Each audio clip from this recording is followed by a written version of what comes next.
Good afternoon, everyone. I'm Shannon Derejo from Creamer Media's Contract Publishing. Welcome to today's webinar on deepening commitment to ESG in South Africa's mining sector, hosted in partnership with Harmony Gold Mining Company, our strategic partner for this webinar. Thank you also to our sponsors, Ukwazi Mining Solutions, Digby Wells Environmental Consultants, Implats, Sibanye Stillwater, and Envision Advisory Services, whose support has made this webinar possible. Today's webinar brings together thought leaders in the area of environmental, social, and governance, or ESG, in order to deepen discussions, insights, and best practice with regard to this vital issue for the South African mining sector. Today's webinar will be facilitated by Lael Bethlehem, Chief ESG Officer at Sedibelo Resources, a mining company with PGM assets in the Northwest and Limpopo provinces.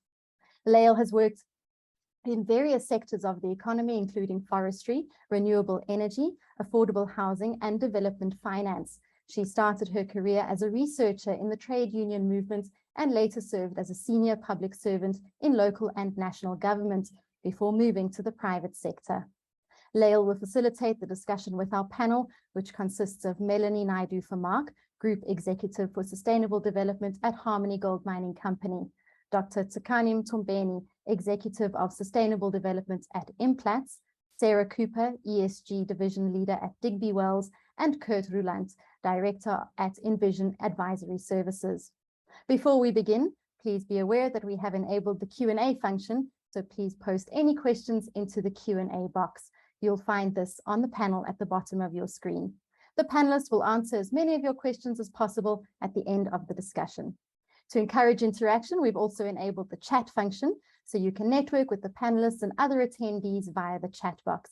You'll also find this at the bottom of your screen. Please do not, however, post any questions in the chat box as we may miss them. You can post those into the Q&A instead. Please be aware that we are recording this webinar and we'll be sending the recording to you when it's available.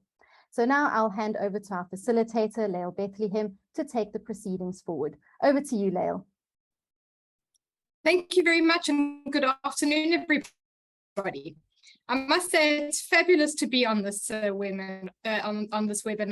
I see there are 130 participants and climbing every couple of minutes, and really great that there's so much interest in this topic.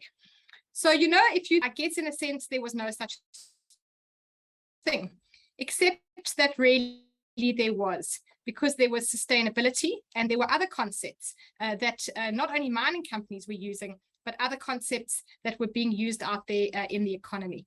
But I do think that the focus on ESG and the fact that we now have this term ESG, which encompasses so much of what we need to achieve within our economy, and not only the financial bottom line, the fact that this has come to the fore as it has in so many companies is really very helpful. And this is not only a local trend in South Africa, but very, very much an international trend. So really great that we are all focused on ESG. And I do see this as real progress that has been made in integrating environmental and social concerns, governance concerns into the work of maybe, though, that we don't all agree on what ESG means. Is ESG an agenda? Is ESG a description? What does it mean to achieve ESG goals? And most importantly, how do we avoid ESG becoming a tick box exercise where we simply say, well, we report in terms of this standard and that standard, and therefore our work is done. In other words, can we make ESG a real driving force that helps to shape the work of our companies, that helps to shape the consciousness of our leadership, and that helps to drive the work of every single employee in our businesses? So let's start off by asking our participants how they see ESG in their environments. These are not always easy environments to manage, and here is another whole layer of requirements. Let's start with you, Melanie. So tell us from your position at Harmony, first, if you could share with us what your position is, because different companies have a different way of organizing ESG. So tell us what your position is at Harmony, what your work entails, and how ESG works in Harmony. Over to you, Melanie. Thank you. Good afternoon, Lael. Yes, I'm the Group Executive for Sustainability and effectively ESG. So it's about ensuring that we bring the different elements of environmental, social, and governance issues together under a single umbrella and have it embedded within the organization. Really building a robust organization. I think that is the focus of my job, and a very exciting one, I must say. And Melanie, do you find in your work that you're able to create a balance between the environmental and social side? Do you see these things as complementary, or have they just been banded together in one box when in fact they don't have much to do with each other? How do you see the environmental and the social working together or not? Yeah, look, I'm very careful to ensure that we don't separate and segregate issues. There's such a high degree of overlap and integration that it has to be seen as a holistic one. ESG by and large is about informing investment strategy, and we've been seeing it where people put their money and consequently it affects business strategy. So at Harmony, the ESG conversation is very alive and it's very integrated and it's very whole. It's about understanding and balancing the different aspects and elements of ESG, managing the risks, managing and optimizing opportunities, trying to create value for your organization. And very often there's a high degree of integration and less of a trade-off between ESG aspects. So at Harmony, it's very much an integrated kind of view towards managing ESG within the business. And Melanie, can you tell us, just give a bit of flavor and color to your comments, can you tell us perhaps about one or two of your ESG projects that you've been involved with and how these might illustrate the approach that Harmony has taken? Yes, so there's been a number of projects that we've actually been involved in that has a very sound and solid ESG background to it. We've been involved in activities that take care of water recycling so that we may reduce our dependency on potable supplies for societal needs. We've been working on strengthening township economies, for example, and women becoming economically active, something very close to my heart, one of the initiatives I pioneer personally. And we're looking to support alternative economies that can survive post-mining. But I think one of the more significant, most prominent and most recent initiative that we've been involved in is our decarbonization program. Harmony has been working these last few years on trying to understand and internalize both the physical and transitional risks to our business as a result of climate change. And in the South African context, I mean, that's been further amplified by our supply constraints. So we were very proud this year when we were able to commit to our net zero targets, to be able to reach net zero by 2045, to further commit to short-term science-based targets to support us to get to that end game. And I think underpinning all of this was a very aggressive plan to support the strategy and the target, and we're already making good traction from an energy efficiency perspective, with us already having saved a decent 1 billion rand over the last few years, reducing our carbon footprint by an additional 1.2 million tons. But Harmony is not going to stop there. I think we have been very articulate that we want to go out and marry the efficiency program with a very aggressive energy mix program, which we broke up into 3 phases. We're in the construction of the first 30 megawatts already. So there's, it's strategy in action now. We're concluding feasibility on the next 137 megawatt facility, which is almost imminent feasibility 3, which should bring in 100 megawatts of wind. So all in all, very exciting time for decarbonization in Harmony. I think today is specifically special to us. We're commissioning one of our solar plants at Nufco as we speak. Oh, so wow. really exciting times as it relates to decarbonization. I think the other thing Harmony has done as well is we've put in place a target. We've put in place a strategy and plan, but we wanted to make sure that it's credible and it's doable, and secured a 1.6 billion green loan fund, our phase 2. This clearly was a first for Harmony, a green fund, and I understand the first for South Africa as well. I think it just reinforces that having a good ESG proposition enables access to finance and enables us to be able to do the right things for the business. Fantastic, Melanie. I think that last point that you've made is one of the key points about ESG, is that it can no longer be it has to be integral to the business. It is about the way that we do our business.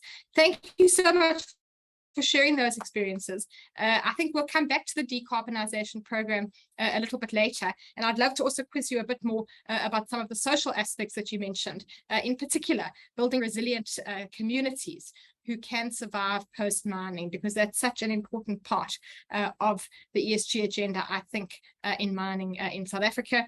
We only need to think of Jagersfontein, not only from an environmental perspective and from the burst of the dam, but also about the people that are left behind once a mine closes. So thank you very much to Melanie Naidoo-Vermaak from Harmony. We'll be coming back to you, Melanie.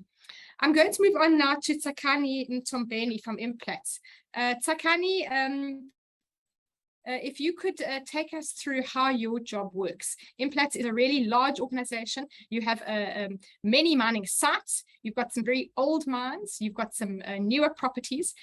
Do you get involved both on the environmental side, the social side, and how does Implats view ESG as part of its business proposition? Over to you, Tsakani. Lael, thanks for inviting us to share our experience and aspirations, really.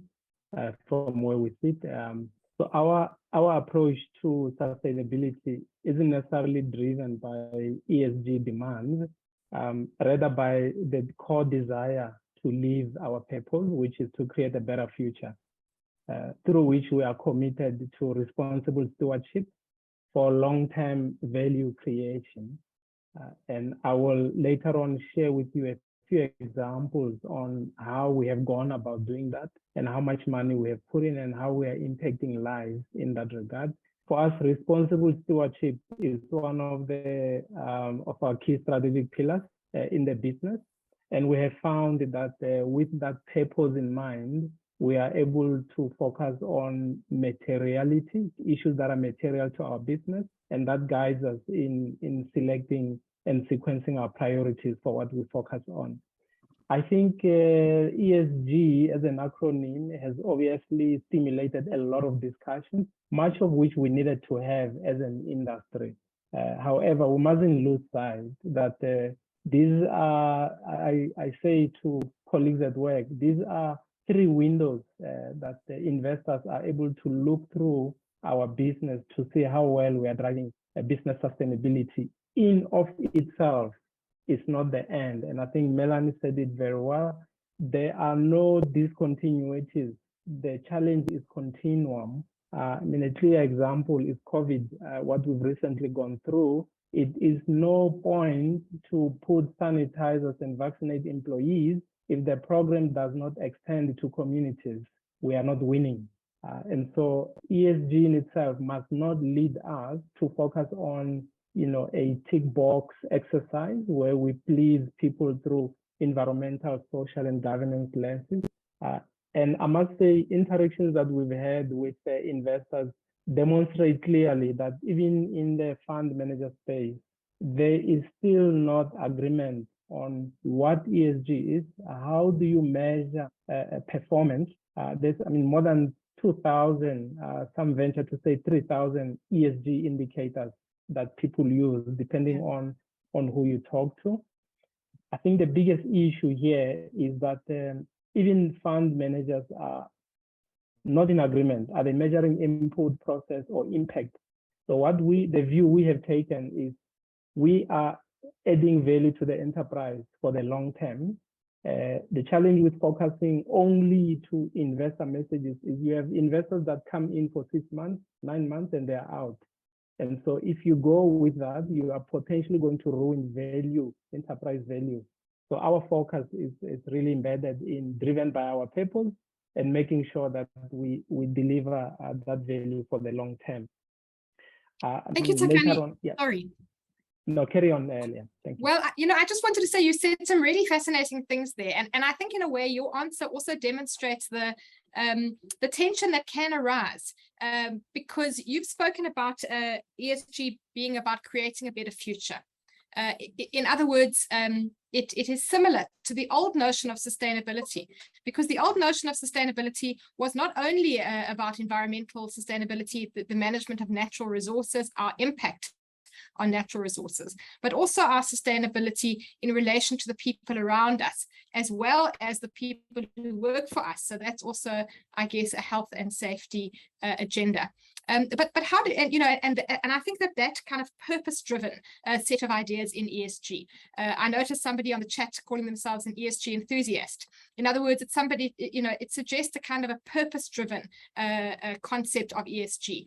And what's also happening, as you've mentioned, Tsakani, is that we're getting all of these indicators and all of these indices. I mean, some of us are reporting in terms of 9 or 10 different indices.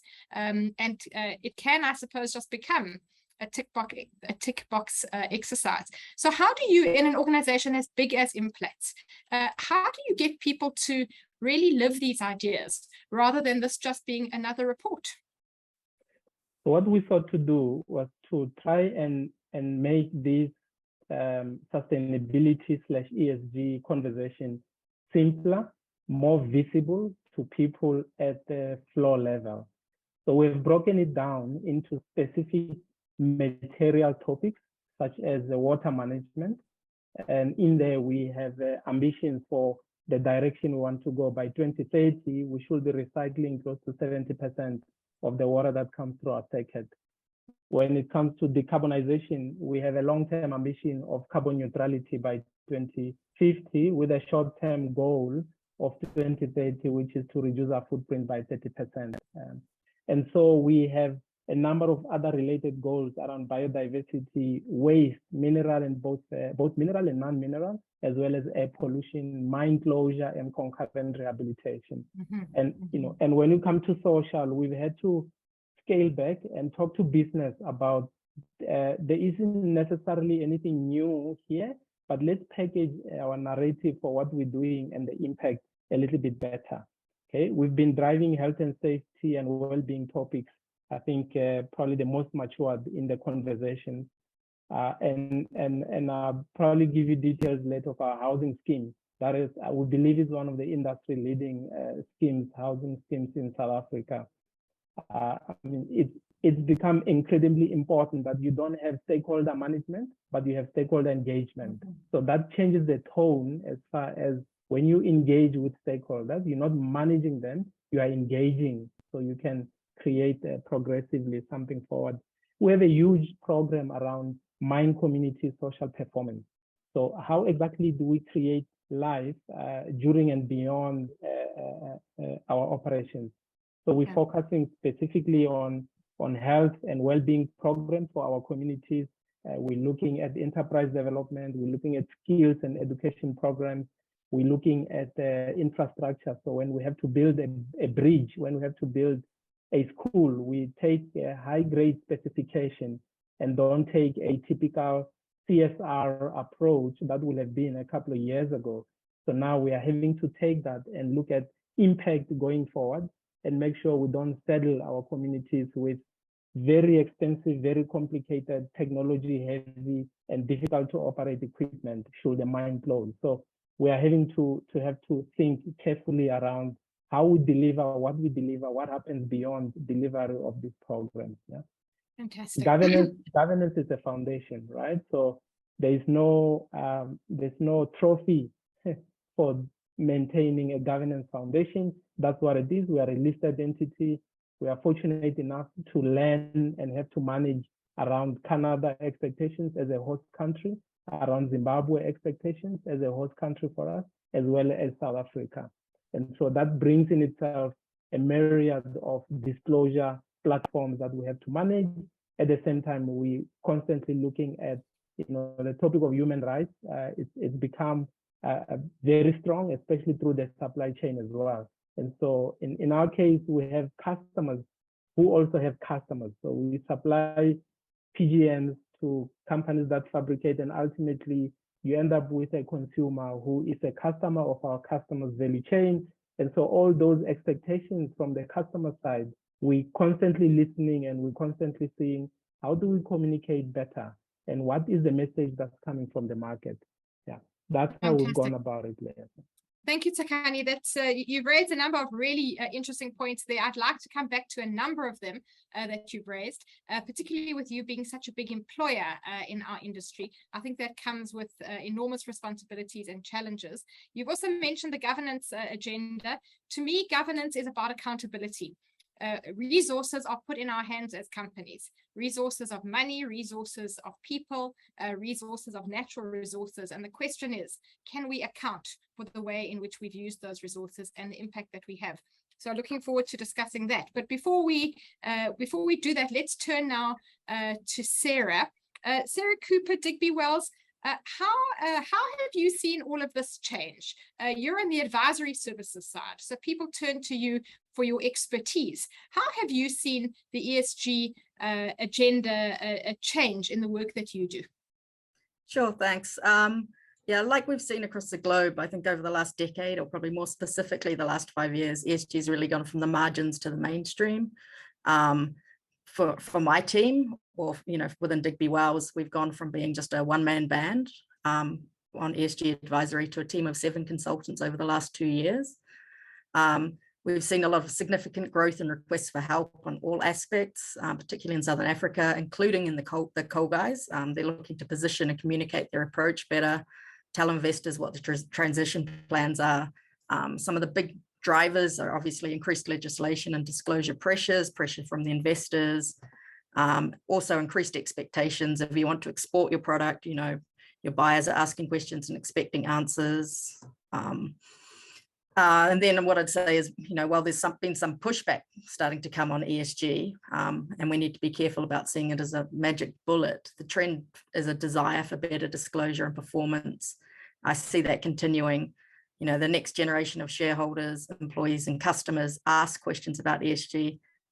They don't want to buy from, work for, or invest in companies that negatively impact society or the environment. They want to be associated with those positive changes.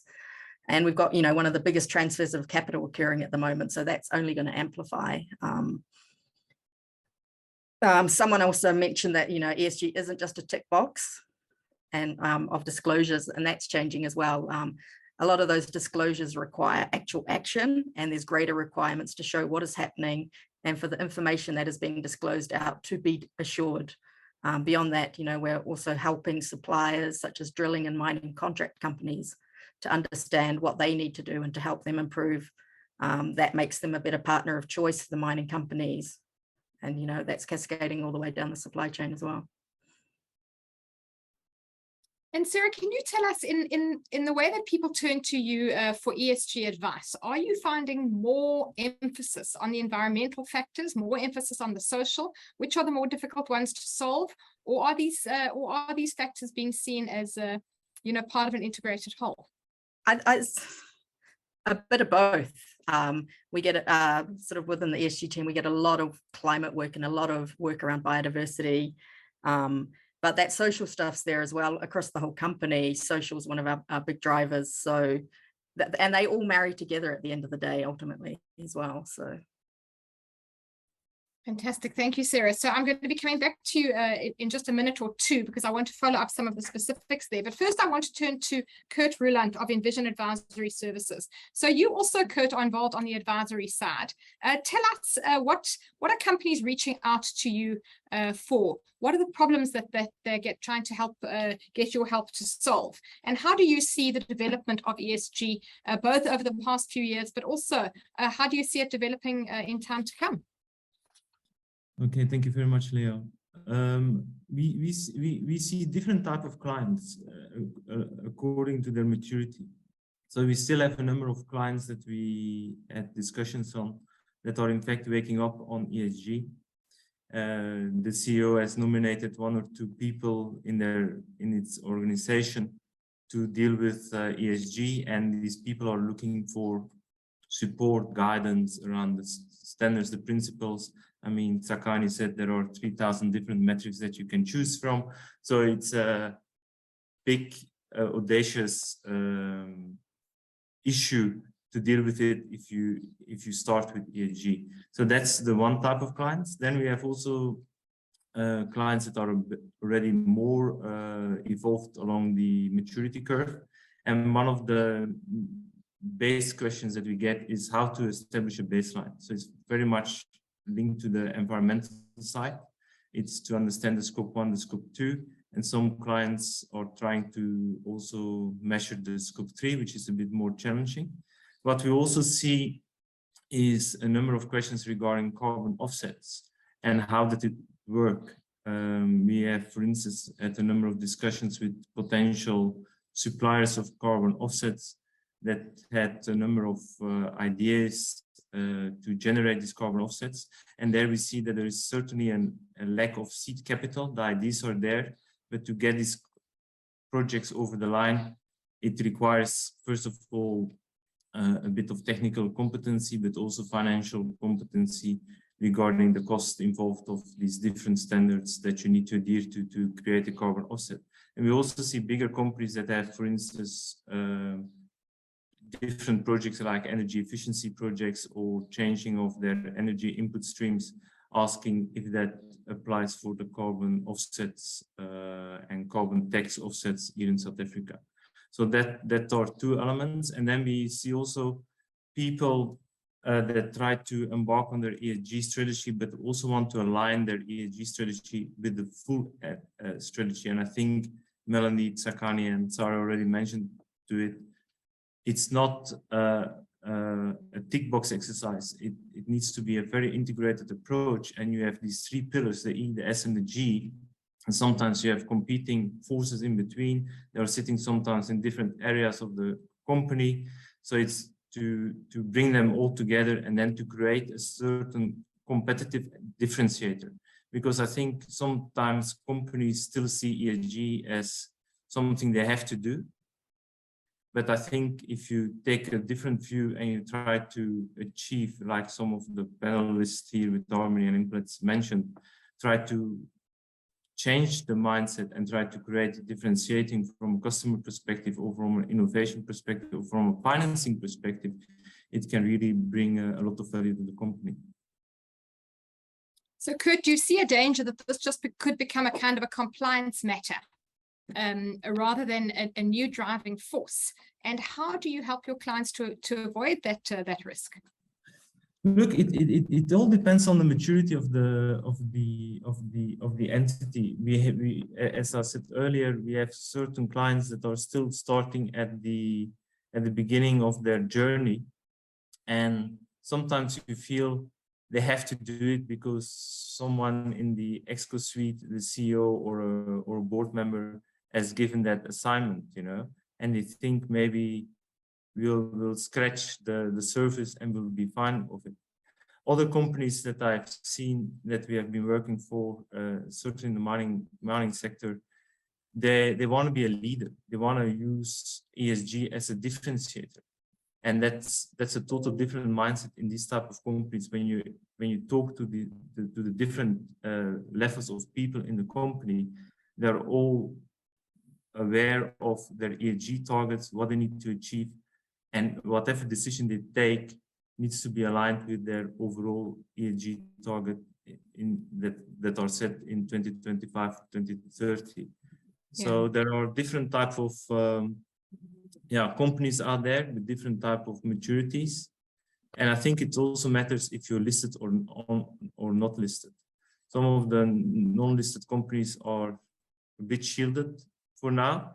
And certainly if they don't really need a lot of financing from fund managers or from external investors, they still have a bit of a free rein to go. But I think over time it will all come together, and ESG will become a mainstay. And I guess one of the differences between the tick box exercise and a real purpose-driven organization has to do with leadership. Has to do with whether or not the leadership of the organization feels some personal commitment to running the company in this particular way, rather than those who are just seeing this as something, well, it's another thing that we have to comply with.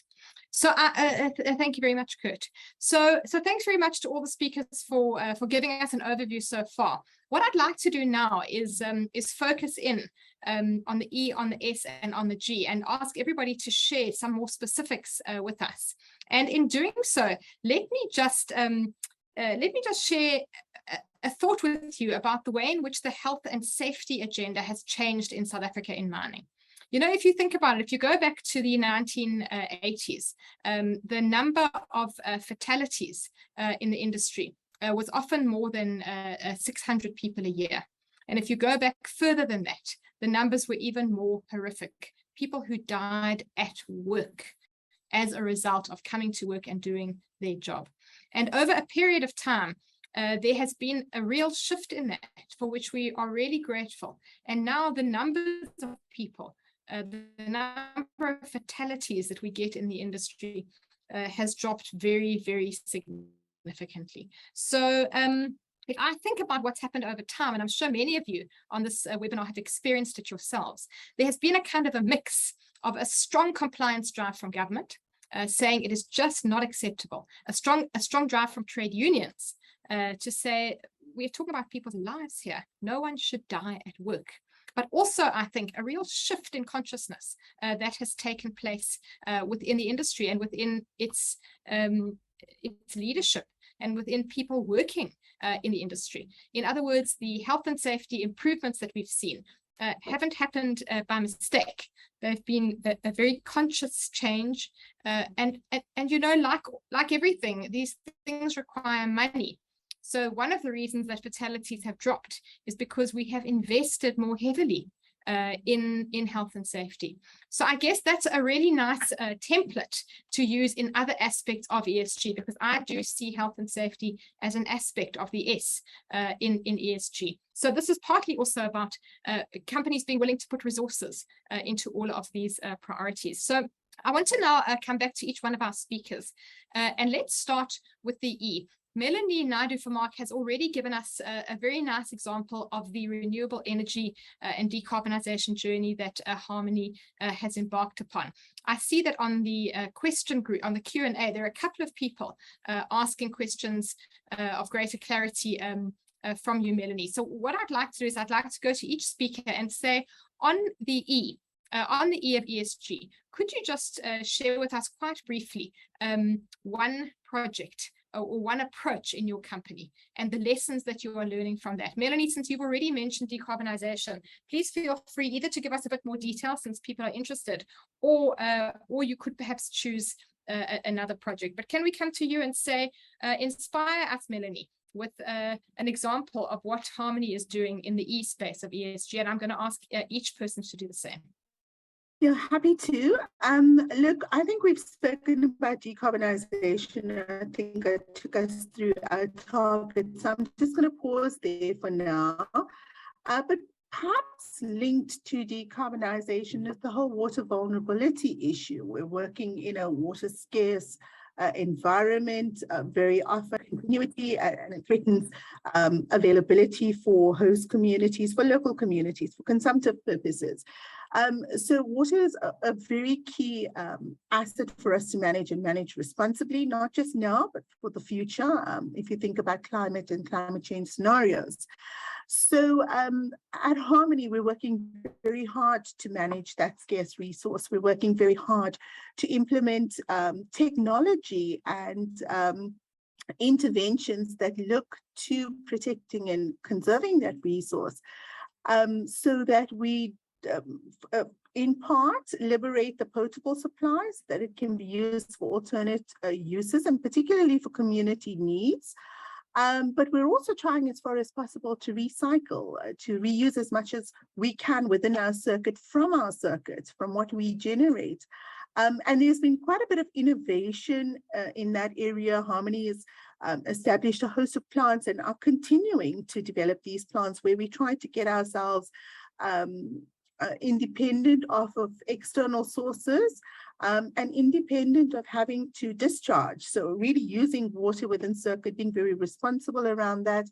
And I think the next step for us is to see how we can actually take that from an E to an S perspective and start empowering our communities with what we've garnered and what we've learned through the lessons that we've had, and in utilizing some of our own infrastructure and facilities to be able to supply to external needs for now and for future use. So I think those are some of the key aspects we're driving within our business. And like I said, we try not to distinguish too much between the E and the S because they overlap. If we can deliver an operational and a business benefit, can we take it a step further and deliver the social agenda as well? And I think that really talks to Harmony's purpose, which is about shared value. It's about using our economic activity to benefit beyond just our gates through ESG, through our business, through our value proposition. Thank you so much, Melanie. And I think your water example is a really great example of how we can really use the same infrastructure, the same initiative, the same expertise to serve the needs of the company while serving the needs of the community and taking the limited natural resources into account. I'm going to come back to you just now for an example of some of the social projects, the SLP projects, perhaps some of the things you mentioned about post-mining. So we'll be coming back to you, Melanie, in a moment. Tsakani, tell us on the east side, how is this big organization, Implats, approaching some of your key challenges? Perhaps share with us a little bit on the decarbonization side, if you will. Sure, I'll give you a little bit because you asked for it, but I really want to talk about one very special one. So on our decarbonization pathway, as I mentioned earlier, we have a long-term 2050, short-term 2030 ambition.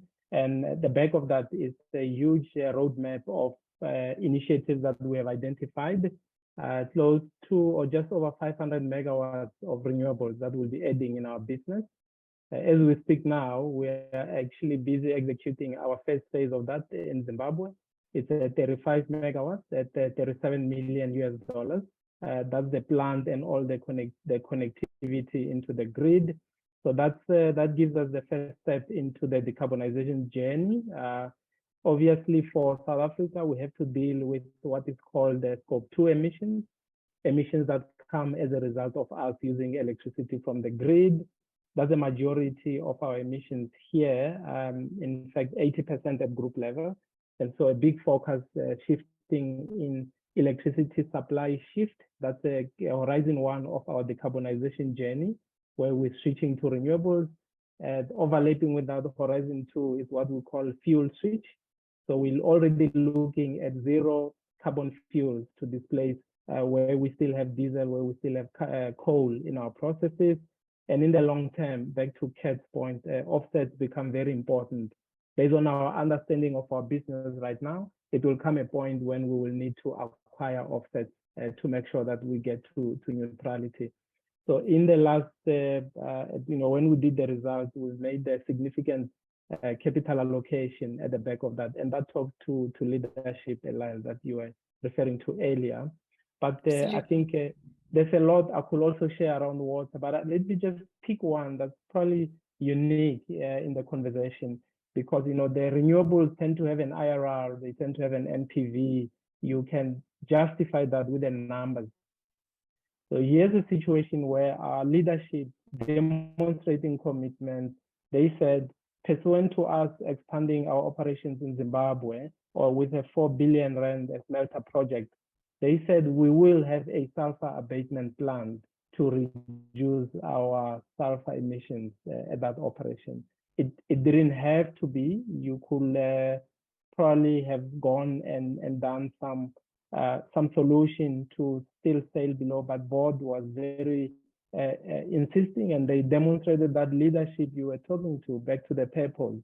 And we said we are going to put, it runs into hundreds of millions of rands for us to put a sulfur abatement plant. And that helps us to make sure that our Implats expansion with the smelter, the emissions are at levels that we are experiencing in South Africa. And here in South Africa, we have been investing in the past, again, hundreds of millions of rands to make sure that we reduce our sulfur emissions.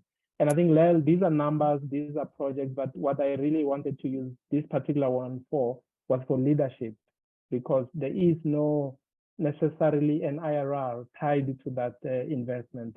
This is where it's not about environmental, it really comes down to what the leadership is driven by. We're driven by the purpose to create a better future.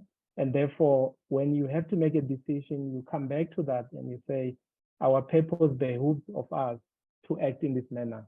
And so that's how we constantly use that purpose statement that we've taken time to craft and consider carefully to make sure that we can use that to guide our decisions going forward. Amazing. Thank you for those wonderful examples, Tsakani. You know, I think sulfur is one of the things we don't really talk about enough. You know, and we also perhaps also need to have a conversation in our industry about smelting, because smelting is a really massive source of carbon emissions as well as sulfur emissions. So really great to hear that Implats has taken that decision. It also perhaps points to the different regulatory requirements in different countries. And increasingly, whether a jurisdiction requires a particular level of compliance with something like sulfur may not be the driving force for the decision once we are indeed purpose-driven, as you have put it. So I'm going to come now to Sarah and to Kurt, and Tsakani again, I want to come back to you on the social side in a moment. But first I want to ask Sarah, can you give us an example, Sarah, of an exciting, inspiring, interesting project on the environmental side that you are seeing? And I'm going to ask you the same, Kurt. Sure, I'm not going to be too project specific, but you know, as I alluded to earlier, we've had a real rush on the climate work, everything from carbon footprinting, risk assessment, target setting, pathways in alignment with TCFD, including some of the scenario analysis work. And that's what I really get excited about, because you sort of look at that and then share those results through board education and management education, and sort of explaining how climate could hit the business, what can be done to de-risk and future-proof. Melanie mentioned water work. Again, you know, some of the work we do around water accounting, that's helping clients align to best practice. But it's not just a win for good disclosure, it's helping drive value on the ground. So they've got a better view of where the water's being used, where the efficiencies might be wrought, and, you know, helping to improve those reuse recycling rates and ultimately reduce withdrawals. And then the other one that's pretty close to me is biodiversity, sort of a next or bigger wave coming through. We've got a number of clients saying that they're getting a lot more questions around biodiversity management. So we're doing a lot of really exciting biodiversity work, strategies, projects, which connect site and management. And then what we're doing is looking to see how we can join up and evolve the thinking and use sort of nature-based solutions, connecting carbon and biodiversity offsets, and then start integrating in the social as well with that. It's a tall order, isn't it, Sarah? And, you know, just as you were speaking, I was thinking about how the skills you must have in your company must be quite wide, because ESG has actually got a lot of technical skills behind it, and technical skills in different disciplines. You know, you need people who, you know, biodiversity is very different from decarbonization, and that's just the E. So you must have a pretty wide range of skills in your organization to be able to do all of those. Yeah, definitely. I mean, like I said, the team on the ESG side there's 7 of us, but, you know, we're supported by a sort of a technical group where we've got specialisms across water, biodiversity, social, stakeholder management, cultural heritage. You know, it's really great because I'd sometimes say we have knowledge that's 6 miles wide and 3 feet deep, to then have that backup of the guys who go 6 miles deep as well. Right. That's a great way of putting it. Kurt, do you have a similar challenges in terms of the multidisciplinary nature of ESG, and share with us, if you will, an example or some insights that you have on the E side? Okay, let me start with the E side itself.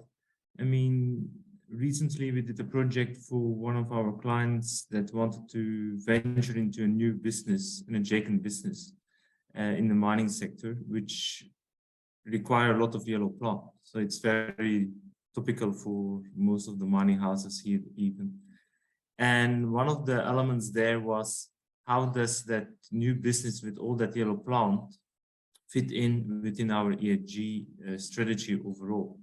So we had a number of discussions with all the different OEMs, and the lessons learned there was that while there are a lot of initiatives happening to decarbonize the yellow plant by syn fuels, by EV engines, hydrogen, by having more fuel efficient engines, and so on, that one of the elements is that to get to a net zero production, it will still take a long time, because the first real commercial initiatives are only coming into vein in 2025, and that's only for selected pilots. So it will still take until 2030 and probably until 2035 until you can talk about the full net zero production system, despite all the efforts. And I think that's also a lesson, you know, we can all set ourselves incredible stretch targets, and we need to do that. But I think it's a long journey, it's a marathon, and it's absolutely not a sprint to achieve all these lofty goals. So that's one element. The second element of part of your question is around the complexity of ESG. It's indeed true. I mean, there are multiple topics going. I mean, the people already mentioned it: biodiversity, water resource management, to carbon offsets. Every topic on its own requires a lot of deep knowledge and a lot of deep expertise. So our team currently is 4 to 5 people strong. I mean, starting from 1 or 2 people 2 years ago. So we also have grown quite significantly, but we also have to or require expertise for specific knowledge, because you can't contain all the knowledge within one company. It's impossible. It's too diverse. Absolutely. Thank you, Kurt. And I think that your last comment is really important. I mean, just as companies struggle not to create silos within the organizations, so advisory companies have to have not only a range of skills, but also people who can work across different disciplines, because ultimately these things really all are interconnected. I'm seeing some fabulous questions on the Q&A. There's a very, very interesting question about corruption. There's also some interesting questions about decision making in companies, and I'm itching to get to the questions themselves. But before I do that, I just want to ask Melanie and Tsakani in particular, because they are working in mining companies as such, to just share with us a little bit on the S side. Perhaps you can give us an example of a project or an approach, either to end of life of mine type problems, resilient communities, or perhaps to the ways in which social and labor plans can be used more effectively. Are we using our social and labor plans effectively? Are they having an impact? Or is it just, you know, often a set of, again, tick box exercises? Melanie, give us some insights on the social side. Yeah, thank you.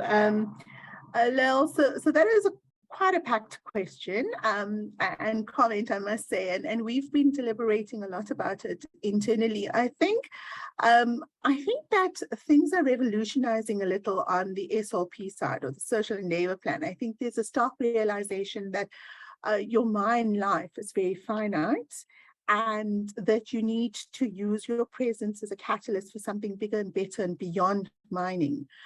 I think that this is resonating not just with regulatory environments, but also with industry. And I think we're seeing more and more coming through from the communities as well, wanting to have something put in place that's meaningful, that's impactful, and that has longevity beyond our presence. And I mean, Harmony has had experience of this in the recent past, where we were closing assets, but luckily it was still within a very strong mining environment with a lot of life left from other operations to sustain. So we're acutely aware that whatever we put in place now and the investment we make, we need to ensure that we're leaving it for long term, and we need to ensure that we're putting investments in place that actually delivers benefits that can stand beyond the presence of mining and is independent of mining. So a good deal of effort is going into two things: managing the here and now, because there's still very much a need and an expectation from host communities for us to be seen to support and do the right thing. And because we're aware that our activities and the way we conduct our business affect the lives of our communities, we want to do the right thing. We want to do the honorable thing. It talks to Tsakani and his comment around purpose, wanting to have shared value.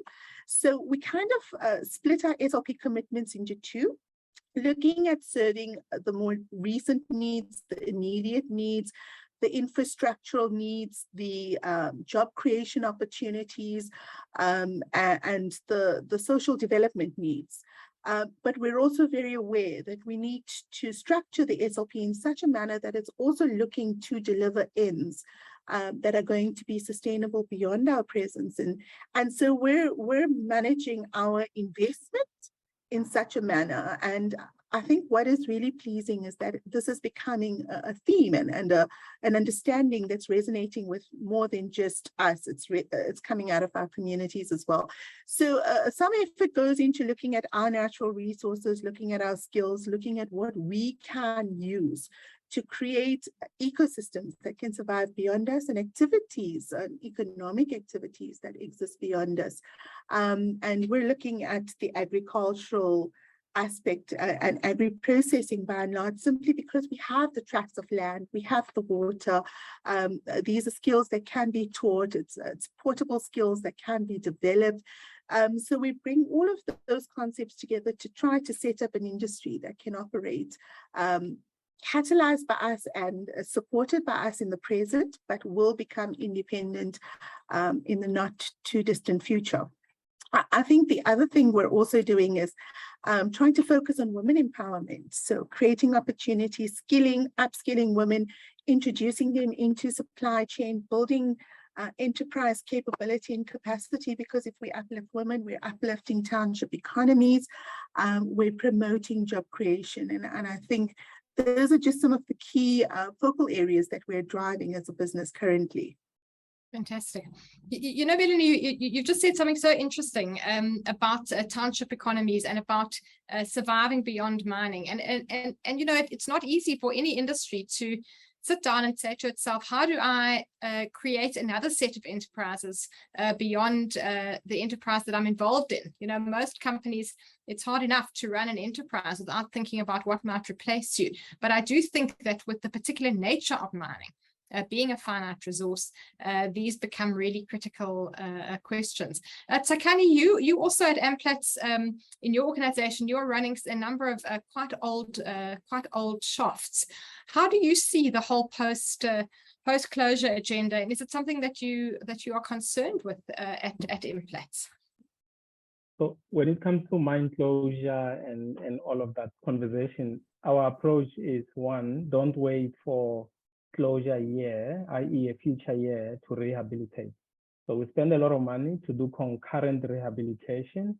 And in one of very good cases that we're actually busy with now is we have an old tailings dam in Rustenburg, and we have deliberately decided to go and remine that. And with a tier one company, i.e. a company from we formed a JV with a company from the host communities. We brought in a technical partner, and our plan, our goal is that we are going to remine that hill or that hump, for those that can at least imagine what a tailings dam looks like. And so that's going to be flat, and that land will be handed over back to the landowners. Now, that is a concept not just of what to do with mine closure. There's circular economy involved. There's gain sharing. Do it while you still can. Don't wait for end of life. That is our approach when it comes to mine closure. Obviously, there are other legal requirements such as maintaining your provisions and all of that. We still do that, but our vision is to try our best to restore, consult with stakeholders, and restore some of the areas that we are having to rehabilitate. In doing so, create jobs and create sources of livelihood for those around. I also just wanted to share briefly, very briefly, on our industry-leading housing program. that we're running, and it's been going on. I mean, Rustenburg, and also now at Implats in Zimbabwe. Just last year, we invested just over 500 million in our housing program. And what is this for? We're creating quality accommodation for employees and their families. And so they are closer to the workplace, you minimize commute. And these are establishments that are surrounded by other services, schools, and we actually built a world-class, I think, early childhood center there and a primary school there, and the pass rates are phenomenal. And I think this is very important because when we started this program years ago, I mean, a house that you could have purchased there for 260,000 rands in 2018, today you could be selling it for almost 650,000. Now, not only have we provided quality accommodation, we created an opportunity for our employees to own houses, okay? And that helps in terms of equity and leveraging their other investments elsewhere. But this is an opportunity where you have created value and you can be proud of as an employee of our company. And I mean, all those houses, they come with, solar geysers, and they come with a communal water boreholes to make sure that we minimize the stress on municipal water systems. Now, if we were doing it for SLP purposes just to comply, we probably would have just built some lower spec house and walked away. This is why we are constantly pushed and challenged, particularly by our CEO, to think beyond compliance. What do we want to leave behind? How will we want to reflect back and say we were active in that particular area?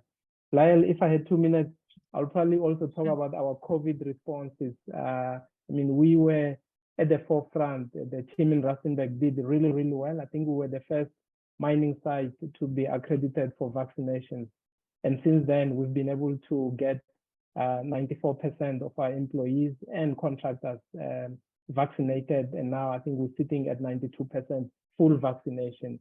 Now, why is that important? It goes back to the earlier comment Melanie also made, that let's not focus on ESG discretely. We need to focus on the impact of these. These have continuums. They have no boundaries from, I'll say, Mel and I, from our practitioner's perspective. So much as investors are looking to understand our programs and activities and impact from an environmental, social, and governance, that is not necessarily how, as practitioners, we approach it. So I thought these two projects on the social front will again demonstrate how that continuum goes all the way from the gate to the communities. Thanks, Lael. Amazing. Tsakani, you've reminded me of an old definition of sustainability that was around, I guess, when the word sustainability was very much the word that we were all using. And that was the idea that sustainability meant some for all, forever. And if you think of sustainability that way, then you immediately start focusing on people and you start focusing on natural resources. And that, I think, becomes a very nice way to think about these things. Tsakani has introduced the whole idea of housing.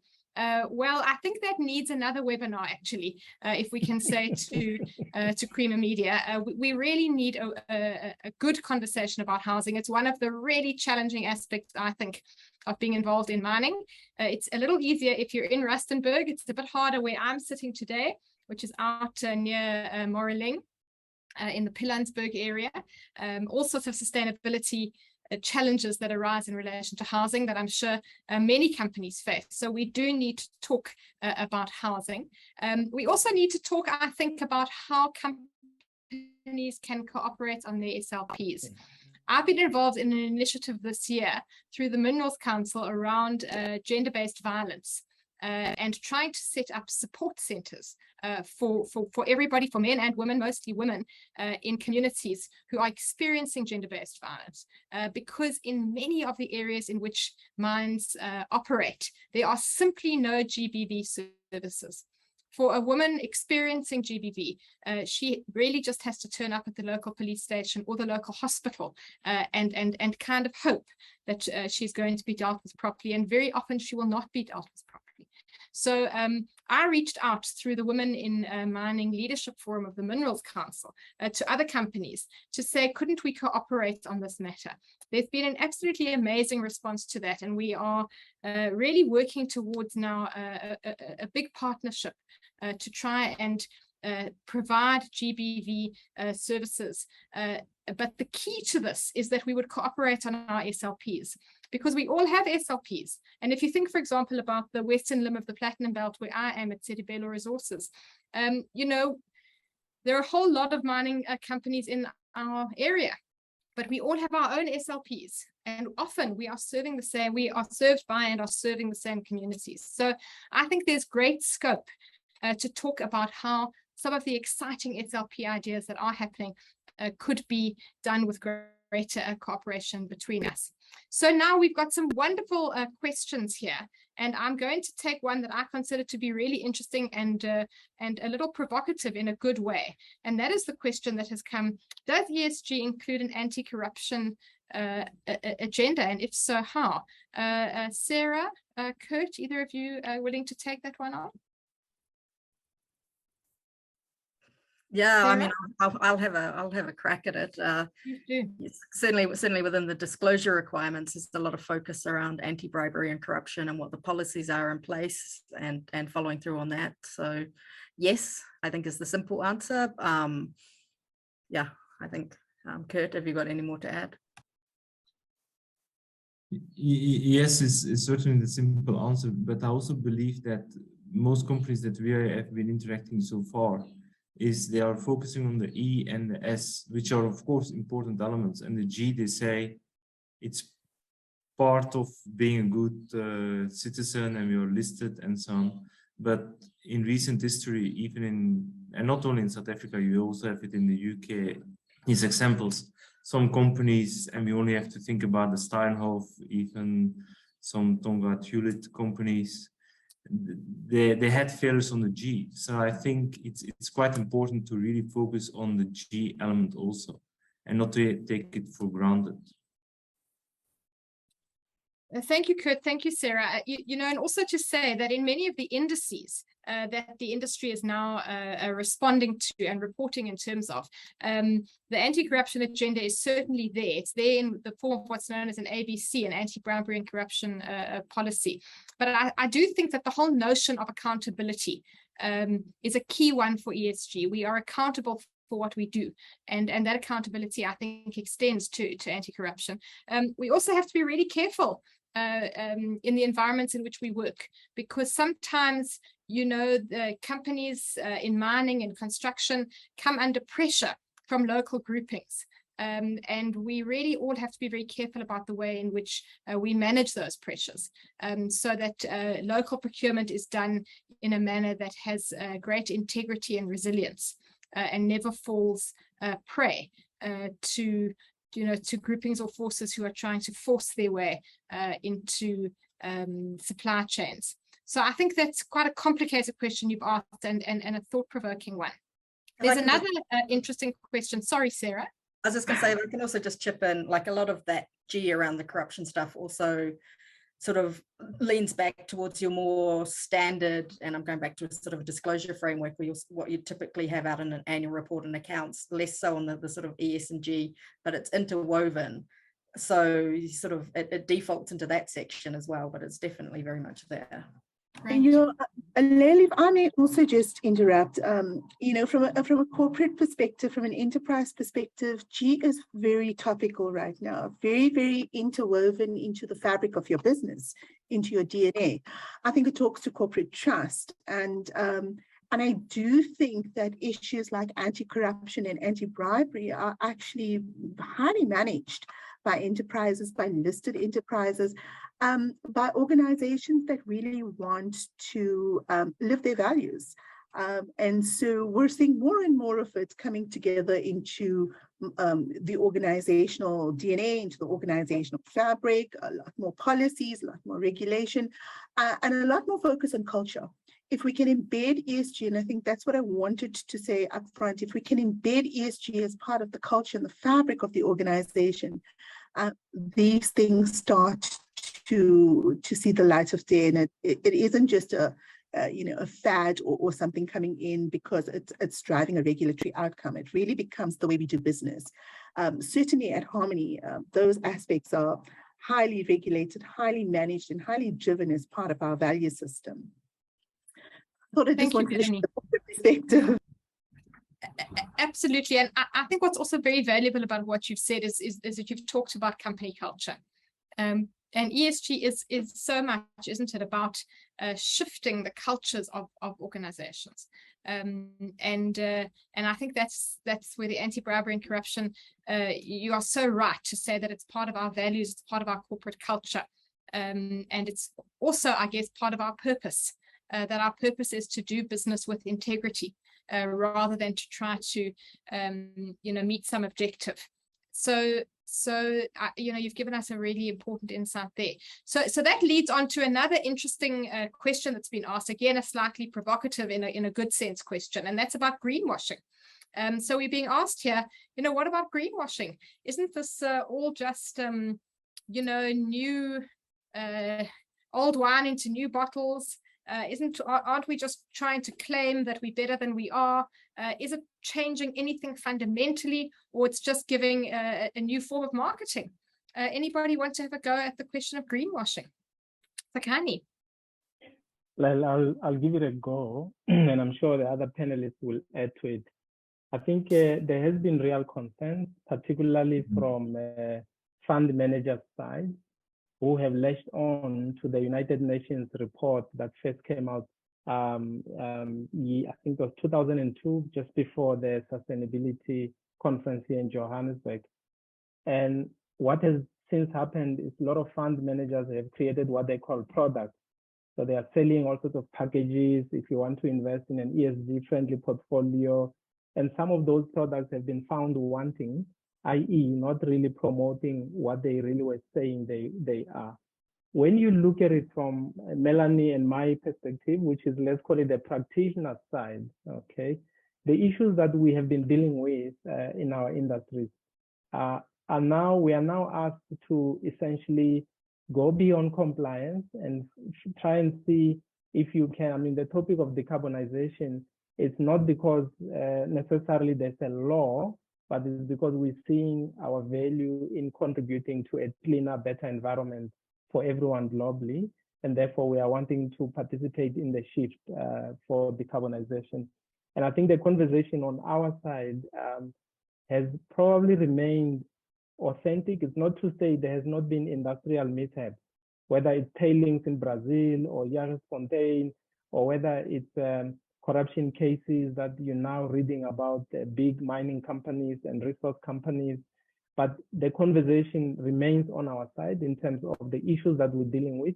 I think what we are being asked, which is not greenwashing, we are being asked to scale up beyond compliance. We are being asked to do more with others, i.e. embrace partnerships.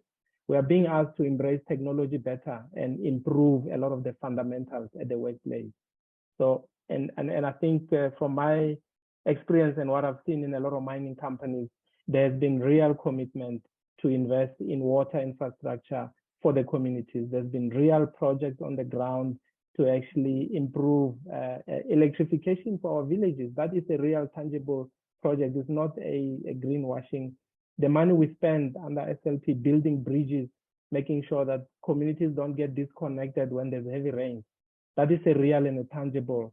If I can say how much money we spend with tier 1 companies, you can go to a mine, they'll give you a list. You can visit those companies and actually touch and feel. So I think, Mel, from our mining side, the conversation from our side has remained as real as can be.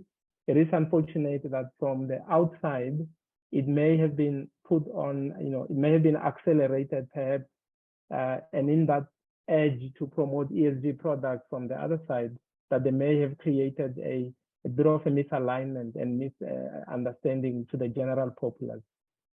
But yeah, every year we disclose our programs, our spend, our impact at location level. If you say we built a school, there is a school built.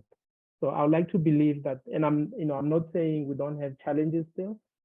We still have challenges. How much more can we do with limited resources that we often have?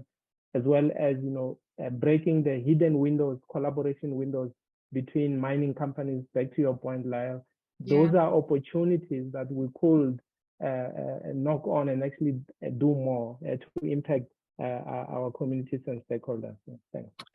And maybe if I could just, Melanie. I'm sorry, if I could just support Tsakani as well with what he's saying. I fully echo everything that he said, but I also think that it goes a little beyond. It talks to maturity in an organization. It talks to what you value. But I think if one realizes that if ESG is implemented effectively and it improves bottom line and it makes certain that it protects business for the long term, it's easier to be authentic about implementing it as opposed to doing it for the purposes of tick box and greenwashing. I think you have to see the real value inherent in doing it, the real value, short, medium, and long term to your business, and to protecting value and to creating value in the long term. What I do think is the real shift is that ESG is not just talking about strategy any longer. It's not just talking about intent. It's forcing us to deliver. It's forcing us to have strategy-led actions and action plans that result in outcomes and impacts. And those impacts are measured and they're reported. And I think when we get to greater maturity from an ESG perspective in terms of standardized reporting and distilling the 3,000 KPIs into a select few that is meaningful and translates to what business is doing and the impact that we're making. Once we get those measurements and those benchmarks correct, I think there'd be a lot less greenwashing because there's a lot more discretion and integrity around the information being put out. So I do think it's driving us in the direction of eliminating some of these challenges that we've experienced in the past and putting in place measures and metrics that's going to keep us on track and measure and manage output and performance, Lael. Thank you, Melanie. And I must say, I think that's where these indices that have been, that everybody is now responding to become useful. Because what it means is that companies do need to publish a report every year, setting out their ESG performance. And, it used to be that companies would just have a couple of pages or a paragraph or two in the annual report, and then they would say it was integrated, but it wasn't really integrated. And I think what's happening now is that all of us are now publishing substantial reports dealing with lots of different parameters in which we report. And these are, published documents in the public domain. And we all, therefore, I think, carry a great deal of accountability for the data that we share. And we are all under scrutiny in that sense. And I use scrutiny in a very a positive sense, because that's really where the notion of governance accountability is really coming forward. And if you think about the fact that resources are put into our hands, natural resources, physical resources, human resources, and material, financial resources. We are responsible for the resources that we manage, and we must be able to report in terms of those resources. So we are beginning to run out of time, but I feel there's still so much that we need to cover.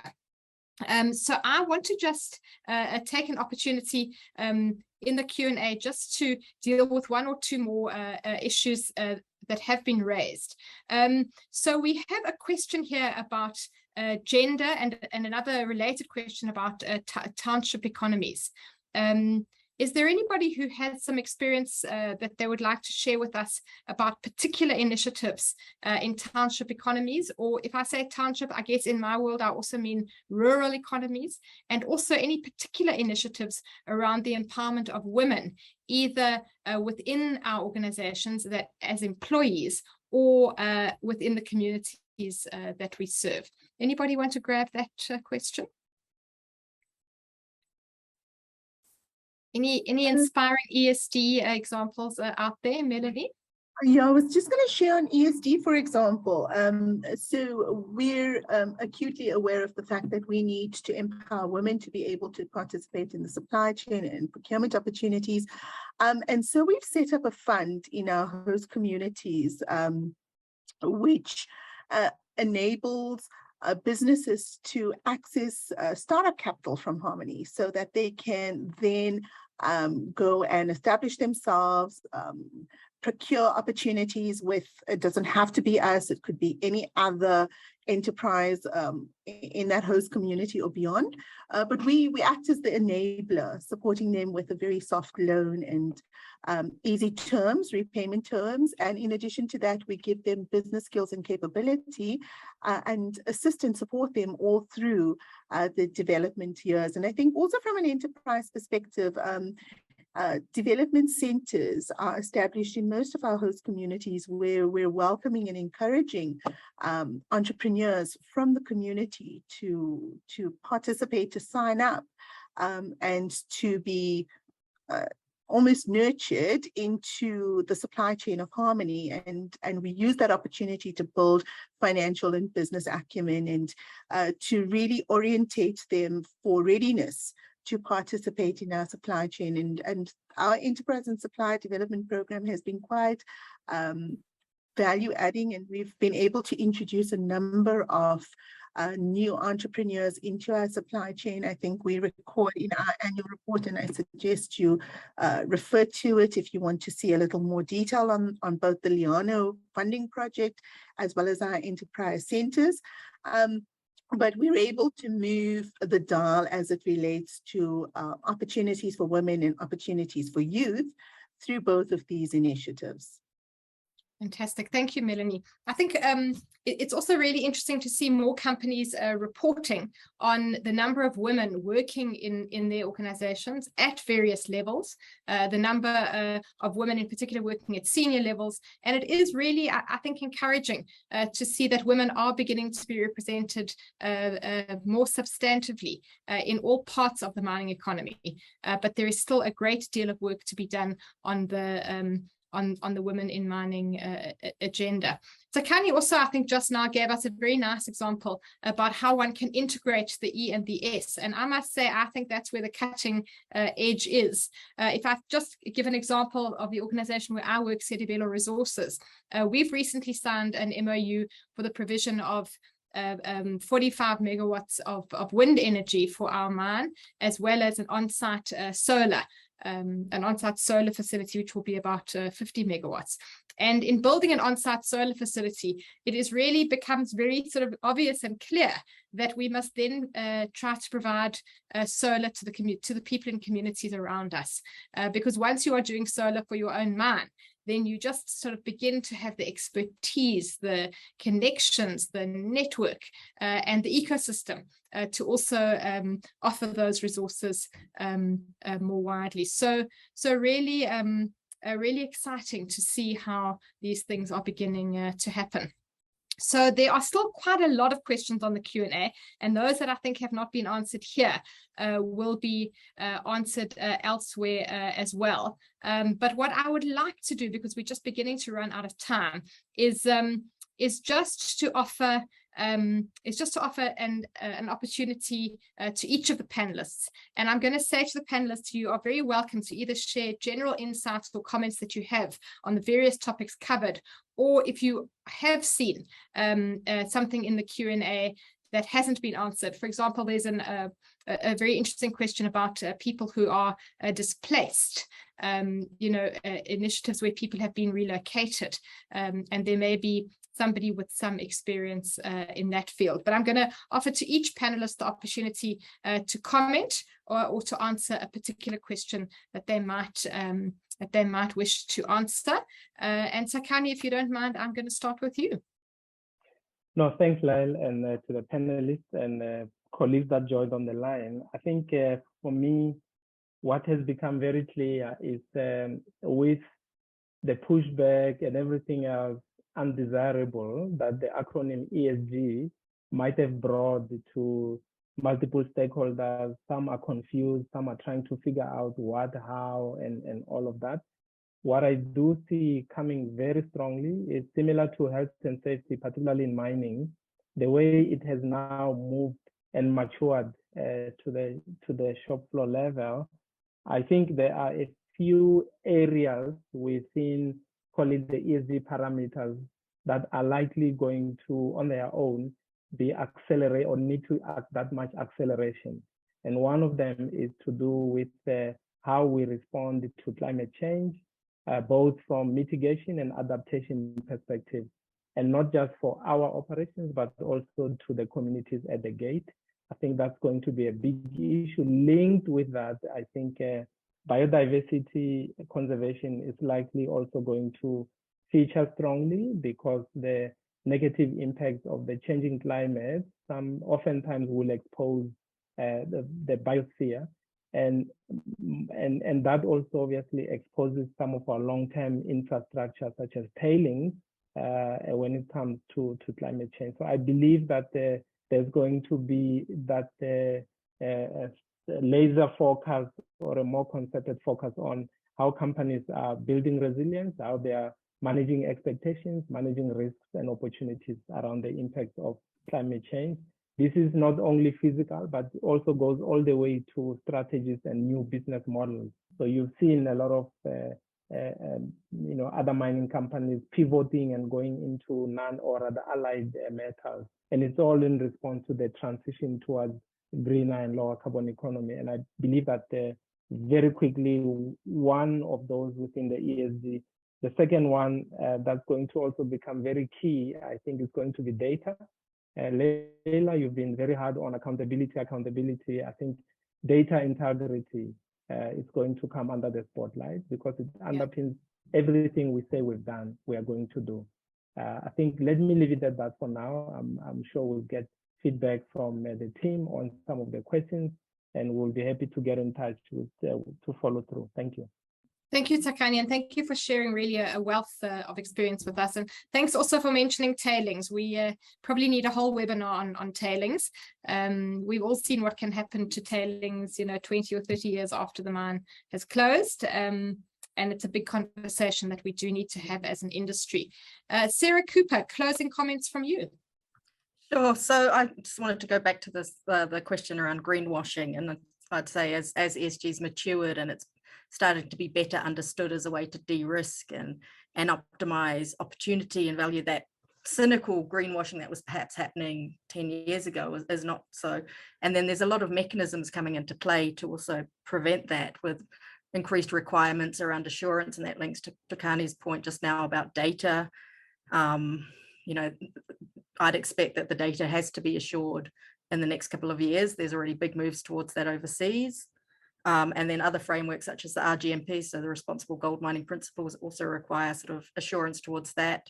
And then you've got things like, with the new GRI standard updates, requirements around double materiality, which look at financial and impact materiality and how those are being integrated at board and management level and into decision making. So I think that's that. And then the other point, and it's sort of a labor of mine this year, is mining as an industry. We get a lot of focus on the environmental stuff, and the social is there, but we don't tell the story well enough.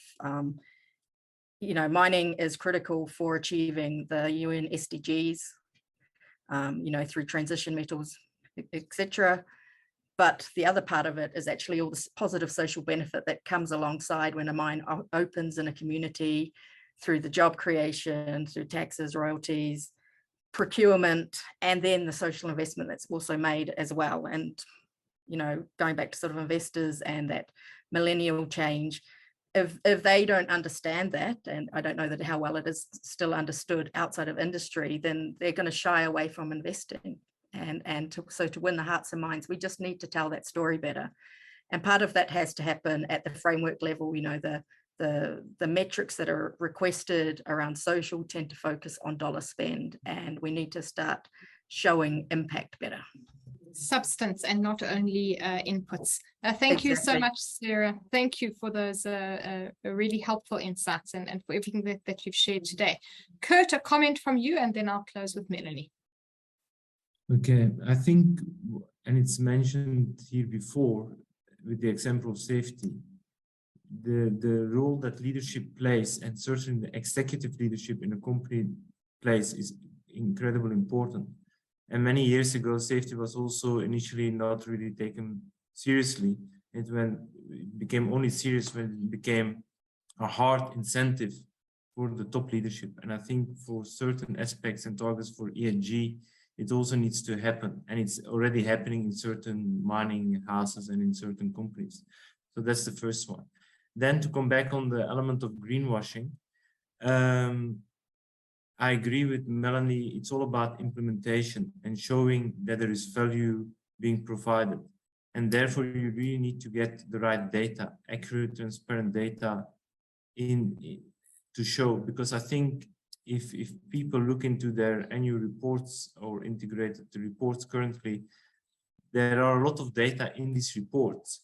But if you would ask the people, come and show me where the data are coming from, and are you putting your hand in the fire for the data, then that's becoming an issue. So I think around data transparency, accuracy is certainly an important element, and I think implementation can help in there. And then I think also what we have seen more from a construction, for one of our construction clients that we are working for, but they are doing a lot of work in the mining houses, is that while people are talking great, and I'm talking generic here, so I'm not talking about Harmony or Implats, but are talking around the E element. The construction projects are, for instance, at this stage, still tendered based on price. So even if you put a lot of value add in regarding lower carbonization, your projects are not being differentiated enough, because price is one of the elements that in fact are predominant in the choice.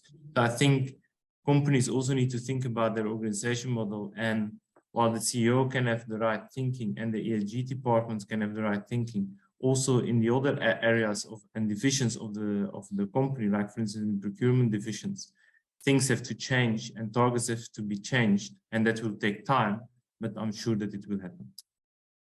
Thank you, Kurt, for all of those very timely reminders. And as you say, it is all about walking the talk. It is all about implementation. Melanie, a closing comment from yourself. Thank you, Lael. From my perspective, I just wanted to say that I think ESG is here to stay. It's not a fad. It's not a short-term intervention. I think it is core to your business. I think it's going to be your differentiator. I think it's going to be your competitive advantage. And I do think businesses really need to start thinking, corporates really need to start thinking as to how they start incorporating and embedding it into decision-making within the organization. I urge businesses and firms to start having the conversations in the boardroom. That's where it starts, talking ESG and strategy intertwined, not separated, not independent of each other. It needs to make its way into operational practices. It needs to be built into life of mine planning. It needs to compete for capital. It needs to be a consideration in growth prospects. It needs to be a part of our KPIs. I really think it needs to start guiding the way businesses, corporates manage their six capitals. And I think once we're able to internalize it like that, ESG becomes the way we do business and becomes so integral to the whole business ecosystem that it's not a standalone any longer. And I just hope that we move in that direction and we can get to that point where we can then very categorically leave the dual impacts, both financial and societal or purpose-driven. Thanks, Lael. Thank you, Melanie, and for all the wonderful insights that you've given us throughout the course of this webinar. I must say, I think we've had 4 really outstanding panelists today, and we've really got a lot of very, very useful information, a good conversation that we've had. And I think we should really end, with Melanie's insight that ESG is here to stay. If I think about the organization that I work for, Sedibelo Resources, so my position is called Chief ESG Officer. And I think that demonstrates the idea that ESG indeed is here to stay. It's part of the fabric, it's part of the culture of our organizations, and that is the only way that we are going to do business in our industry and in South Africa. is with integrity in a way that is purpose-driven and not a tick box exercise. It's been great to have everybody on this webinar. We've had a wonderful large audience that has stayed with us throughout. We've had lots of good questions, and I'm going to hand over to Shannon now to close us out. Over to you, Shannon. Thanks very much, Lael. That brings us to the end of our webinar. I'd like to take this opportunity to say thank you very much to our facilitator, Lael Bethlehem, for enabling a robust and engaging discussion on this important topic affecting the mining industry. Thank you also very much to our panelists, Melanie Naidoo-Vermaak from Harmony Gold Mining Company, Dr. Tsakani Mthombeni from Implats, Sarah Cooper from Digby Wells Environmental Consultants, and Kurt Roelandt from Envision Advisory Services. Thank you once again to our strategic partner, Harmony Gold Mining Company, and also our sponsors, Ukwazi Mining Solutions, Digby Wells Environmental Consultants, Implats, Sibanye-Stillwater, and Envision Advisory Services for their valued support. And finally, thank you to the attendees for taking the time to join us for this discussion on deepening commitment to ESG in South Africa's mining sector. We hope you found it engaging and informative. You would have seen in the chat that our next webinar will focus on the challenges facing South Africa's transport and logistics sector. This takes place on 26 October from 2 o'clock to 4 o'clock. The link to register for that session was shared in the chat. The recording of today's webinar will be sent to you in due course. And if you have any additional questions, please be in touch. You can reach us at shannon@creamermedia.co.za. Thank you so much for your time and goodbye.